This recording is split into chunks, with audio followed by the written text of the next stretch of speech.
ED దాడులతో తెలంగాణ రాజకీయం వేడెక్కింది. బీఆర్ఎస్ ఎమ్మెల్యే మహిపాల్ రెడ్డి నివాసంలో సోదాలతో నేతల మధ్య మాటల తూటాలు పేలాయి.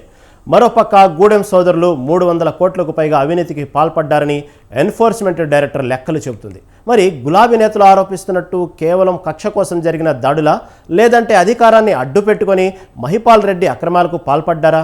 Let's watch the story.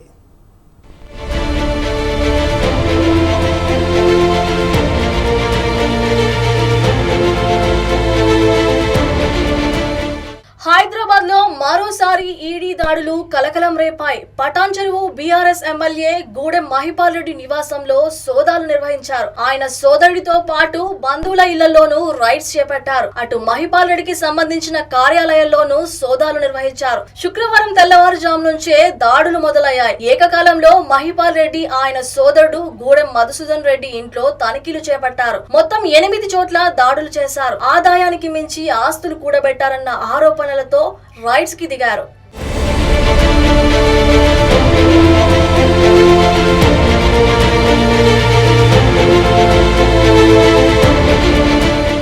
ఇక ఈ దాడుల అనంతరం మొత్తం 300 కోట్ల అక్రమాలు జరిగాయని, మైనింగ్ వ్యవహారంలో ఎమ్మెల్యే మహిపాల్ రెడ్డి, ఆయన సోదరుడు మధుసూదన్ రెడ్డిలు ప్రభుత్వానికి 39 కోట్ల రూపాయల నష్టం చేకూర్చారని ఈడీ అధికారికంగా ప్రకటించింది. సంతోష్ శాండ్, సంతోష్ గ్రానైట్ కంపెనీల ద్వారా అక్రమాలు కొనసాగించారని తెలిపింది. ఇక దాడుల సమయంలో ఈడీ 19 లక్షల రూపాయల నగదును గుర్తించింది. మనీ లాండరింగ్ హవాలా నేపథ్యంలో సోదాలు చేసినట్లు అధికారులు తెలిపారు. బ్యాంక్ ఖాతాలో కూడా అక్రమ లావాదేవీలను ఈడీ గుర్తించింది. అక్రమ మార్గంలో డబ్బు మొత్తాన్ని స్థిరాస్తి రంగంలో పెట్టుబడులుగా పెట్టినట్టు ఈడీ పేర్కొంది. మహిపాల్ రెడ్డి సోదరులకు పలువురు బినామీలుగా ఉన్నట్టు బయటపడిందని తెలిపింది.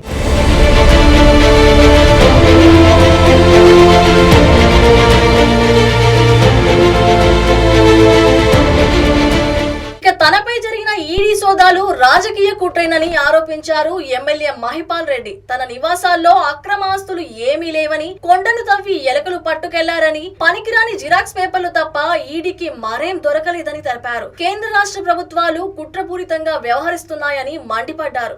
కొండను తవ్వి ఎలకను పట్టేట్టు వాళ్ళపై 12 గంటలు చేశారు, 10 గంటలు చేశారు, 9 నుంచి ఇప్పుడు 7:30 వరకు చేశారు. కాబట్టి పూర్తి స్థాయిలో అన్ని రకాల మేము వాళ్ళకి సహకరించడం జరిగింది. వారు ఏమేమి కావాలో వాళ్ళు అన్ని జిరాక్స్ పేపర్ తీసుకొని వెళ్ళడం జరిగింది. ఒక న్యాయ పైసా, ఒక తులం గోల్డ్ గిట్ట కానీ ఎక్కడ కానీ ఏమాత్రం వారికి లభించకపోవడం వారికి పూర్తి స్థాయిలో అర్థమైంది.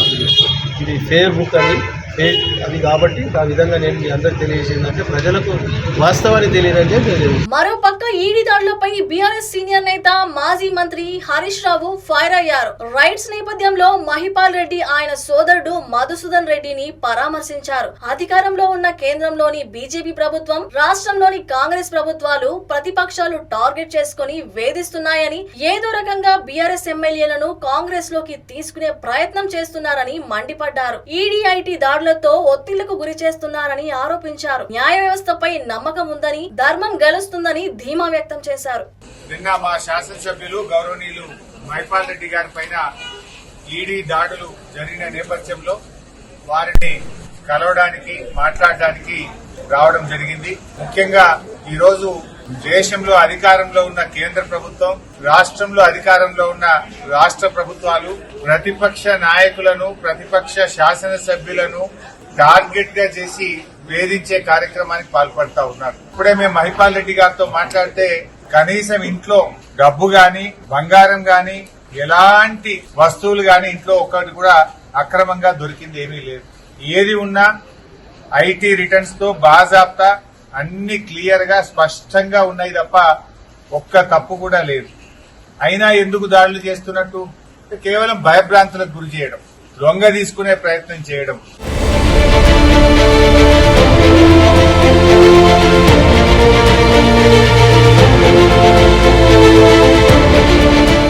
ఇకపోతే గులాబీ నేతల ఆరోపణలను కౌంటర్ ఇస్తున్నారు కాంగ్రెస్, బీజేపీ నేతలు. గత 10 ఏళ్లు అధికారాన్ని అడ్డుపెట్టుకుని కోట్ల రూపాయల అవినీతికి పాల్పడ్డారని కౌంటర్ అటాక్ చేస్తున్నారు. మొత్తానికి ఇలా ఈడీ దాడులతో తెలంగాణ రాజకీయం వేడెక్కింది. ఇక మరోవైపు దాడులకు పాల్పడిన ఈడీ అధికారులు ఎమ్మెల్యే మహిపాల్ రెడ్డి, ఆయన సోదరుడు మధుసూదన్ రెడ్డిలపై కేసు నమోదు చేసి దర్యాప్తు చేపట్టారు.